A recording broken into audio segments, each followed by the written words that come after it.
ধৃত ৩ সন্দেহজনক বাংলাদেশি। জাল পাসপোর্ট তৈরির পরিকল্পনা না দুষ্কৃতিমূলক কাজের পরিকল্পনা, জানতে পুলিশি হেফাজতের আবেদন। দিন কয়েক আগে চোরা পথে ভারতে এসে গা ঢাকা দিয়েছিল ৩ বাংলাদেশি যুবক। বৃহস্পতিবার রাতে অন্য জায়গায় সরে যাওয়ার পরিকল্পনা করেছিল। খবর পেয়ে বনগা থানার কলম বাগান এলাকা থেকে ৩ জনকে হাতে নাতে আটক করল পুলিশ। বৃহস্পতিবার রাতে ঘটনাটি ঘটেছে বনগা থানার বনগা বাগদা সড়কের কলম বাগান বাজার এলাকায়।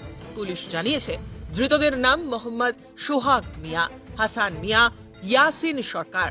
তাদের বাড়ি বাংলাদেশের ব্রাহ্মণবেড়িয়া, নড়াইল এবং গাজীপুর জেলায়। তাদের কথাবার্তা সন্দেহজনক এবং তাদের চোরা পথে ভারতে আনা 2 দালালের সন্ধান চলছে। সূত্র মারফত খবর, জাল নথিপত্র তৈরি করে ভারতীয় পাসপোর্ট বানিয়ে ভিন দেশে যাওয়ার পরিকল্পনা কিংবা কোনো দুষ্কৃতিমূলক কাজের পরিকল্পনা নিয়ে ভারতে এসেছিল ধৃতরা। সে বিষয়ে তদন্ত করে দেখছে পুলিশ। ধৃতদের 7 দিনের পুলিশি হেফাজতের আবেদন জানিয়ে বনগা মহকুমা আদালতে পাঠিয়েছে পুলিশ। বনগা মহকুমা আদালতের আইনজীবী সমীর দাস বলেন, 3 বাংলাদেশি যুবকের কথাবার্তা সন্দেহজনক মনে হয় পুলিশের, সেই কারণেই পুলিশ তাদের হেফাজতে নিচ্ছে। তদন্তের জন্য বেশি কিছু বলা সম্ভব নয়, তবে যে দালালরা ওদের এনেছিল তারা গা ঢাকা দিয়েছে। বাংলাদেশিরা দাবি করছে তারা ভারতের বিভিন্ন জাল নথিপত্র দিয়ে পাসপোর্ট তৈরি করে অস্ট্রেলিয়া যাবার পরিকল্পনা করেছিল। কোথা থেকে এসেছিলেন আপনারা? বিনা পাসপোর্টে এসেছিলেন?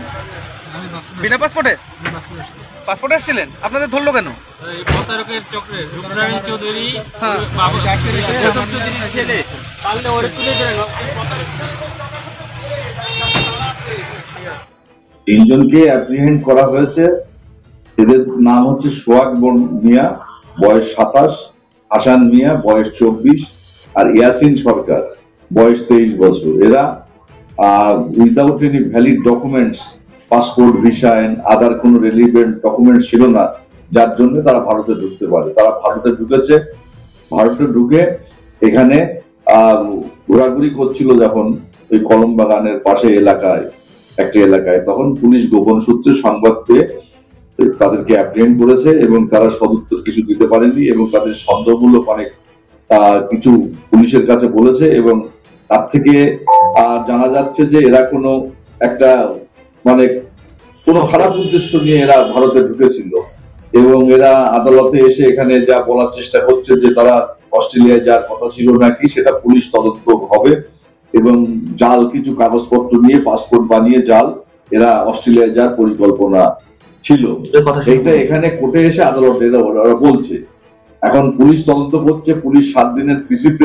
যে 3 জনকে পুলিশ গ্রেফতার করেছে এদের বয়স 22 থেকে 27-এর মধ্যে 3 জনের, এবং এরা বাংলাদেশের কুমিল্লা জেলা, গাজীপুর জেলা এবং নড়াইল জেলা, এই 3 জেলার এরা ব্রাহ্মণবেড়িয়া এই এলাকায় এরা বসবাস করে।